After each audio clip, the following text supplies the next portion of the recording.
j'aime bien le concept de 3 mois. Donc là, on est dans le concept d'épargne à court terme. Puis ensuite de ça, ben peut-être d'épargner encore une fois sur des projets encore là court terme. Là, je veux dire peut-être même en bas d'un 3-4 ans. Là. Puis normalement, ils vont dire 7. Là. Je suis peut-être un petit peu, actif. Là. Ouais. Mais on va dire 7 ans.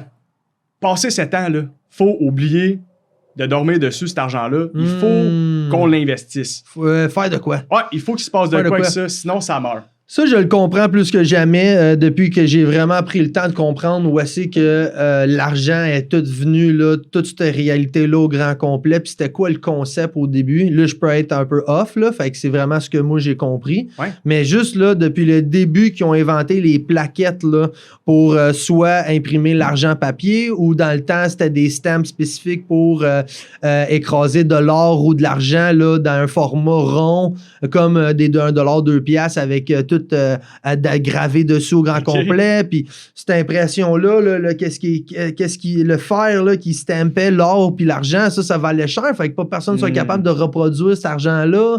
Puis ci, puis ça, puis ce format-là. Puis même affaire avec les plaquettes d'argent.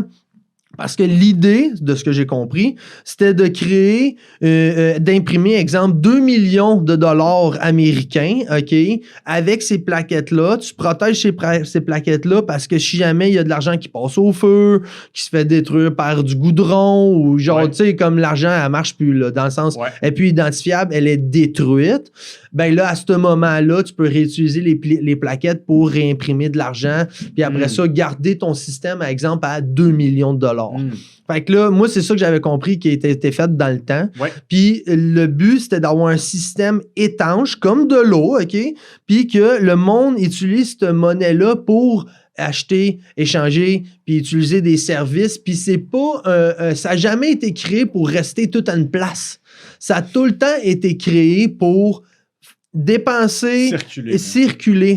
Le currency, la monnaie, notre argent, tout ça a été au tout début créé pour circuler entre nous autres.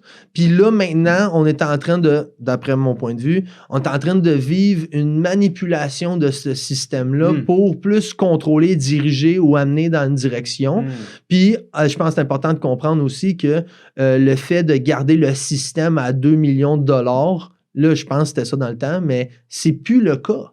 Là, c'est imprimerie après imprimerie après imprimerie. C'est plus étanche. Ça n'a aucun rapport avec un système étanche. C'est de l'imaginaire.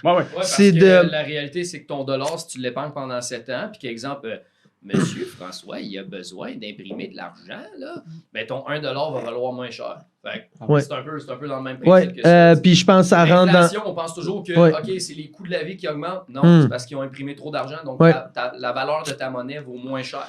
Puis en fait, Rock, tu peux-tu chercher sur Internet vite, voir combien d'argent américain a été imprimé dans les 3 dernières années? Parce qu'une des hypothèses, c'est que 70% de l'argent américain qui a jamais existé a été créé dans les 3 à 4 dernières années. Fait que le coût de la vie augmente rapidement. Puis, tu sais, au départ, là, l'argent, ça a été créé pour nous aligner. Fait que, disons, ce billet-là est en relation avec telle valeur qui est à la banque. Mais c'est plus le cas aujourd'hui. Je me rappelle pas en quelle année. J'ai lu ça, écoute, ça fait quelques mois, puis la mémoire est escalée.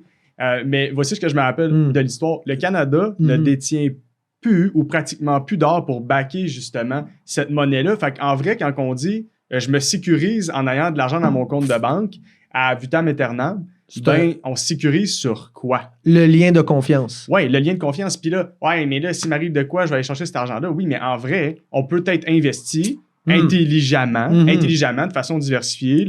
C'est sûr que ça prend justement des gens qui s'y connaissent, mais intelligemment.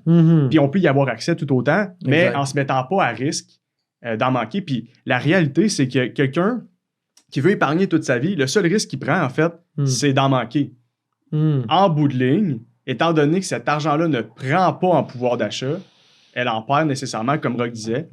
Puis là, à ce moment-là, on est pratiquement, pour pas dire garanti, d'en manquer. Oui, le lien de confiance, il est énorme envers les comptes de banque, les banques autant nationales, les banques internationales. Tout ça est un énorme gros lien de confiance que tout ça va continuer à fonctionner, que tout ça va rester étanche dans un système électronique, OK? Parce que c'est ça, corrige-moi si je me trompe, mais dans les banques, là, ils n'ont pas l'argent que les gens ont dans leur compte de banque. Là. Non, exact. Je veux dire, je pense que ils peuvent emprunter, ils peuvent prêter 11 fois le 1$ que tu mets. Je ne pourrais pas m'avancer sur ces chiffres-là, mais par contre, ce que je sais, c'est qu'il existe des méthodes alternatives. Puis là, je te parle de des trucs légaux. Là. J'ai un permis pour aller chercher ces outils-là, mais c'est de l'argent qui est nécessairement distinct des activités, justement, de l'institution. Puis c'est vers là qu'il faut, justement, diriger la majorité de nos investissements, à mon sens, pour, de un, ne pas avoir, justement, à envoyer tous nos avoirs dans un processus d'homologation au moment du décès. Puis c'est là-dedans, justement, qu'on vient s'y perdre là, dans tout ce processus-là. Right. Si on est capable de passer directement cet argent-là à nos enfants, bien là, après ça, oui, ils ne vont pas s'en sauver là, nécessairement. Si on était dans des véhicules imposables, ils vont pas se sauver de l'impôt. Mais par contre, ils ne vont pas aller s'endetter non plus avant de devoir payer quoi que ce soit. Ils vont avoir accès à cet argent-là. Puis c'est là qu'elle se trouve, à mon sens, la sécurité dans notre société. C'est juste que c'est pas rendu disponible. Parce que quand on se pose des questions financières, là, est-ce qu'on prend le temps de chercher peut-être avec nos amis c'est qui nous répond vraiment à nos questions? Ou est-ce qu'on se dirige plutôt au coin de la rue vers une grosse bannière qui nous sécurise, mais qui a absolument pas accès à tous les outils sur le marché. Right. C'est pas pour discréditer quoi que ce soit. Puis créer un autre lien là, de confiance avec un inconnu. Là. Ouais. Tu sais, c'est... Puis on a témoigné là, de ce lien de confiance-là. Là. Je sais pas si tu es au courant là, que justement, là, il y a des comptes de banque qui ont été bloqués là, par le gouvernement canadien là, dans les derniers 12 mois à cause d'une action spécifique. Mais c'est officiellement une réalité que le gouvernement peut canceller / bloquer un compte de banque privé là, qui appartient à quelqu'un. Là. J'aimerais ça m'informer là-dessus. Honnêtement, je ne me suis pas rendu jusqu'à là dans mes recherches, mais je sais que la grande majorité des outils que je me sers, là, Alex, c'est backé. C'est backé par des avocats, c'est backé par des équipes de spécialistes, justement. Je pense pas qu'ils ont main prise jusqu'à ce niveau-là. Alright, fait que les boys, j'ai épluché plusieurs sources. Là, j'ai pas exactement le chiffre, mais ce qui est surligné est intéressant, c'est que depuis 2020, depuis janvier 2020, 80% du marché des dollars américains a été printé depuis ce temps. Donc, dans les 2 dernières années, il y a 80% de la monnaie, puis on a un petit graphique un peu plus bas que je vais descendre. Ouais. On le voit un peu plus. Et voilà. Fait que là, on voit là, l'imprimerie du dollar américain. Ça s'étire jusqu'en 2000. Ouais. Ça s'étire exact. en 2000 jusqu'à 2021.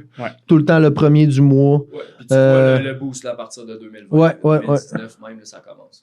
Puis c'est ça, les hypothèses que j'ai entendues. Ça, c'est quoi la source ça, de WashingtonStandard.com? Ouais, exact. Fait que moi, ce que j'ai entendu de personnes qui ont dit des hypothèses sur le fait de faire ça, là, c'est que notre jeu de Monopoly là, est voué là, à crash. Dans le à crasher. À cause de cette action-là. Il y avait des chiffres là, sur plusieurs autres sources aussi là, qui disaient en moyenne 300 billions a été imprimés par année depuis 2020. Ouais.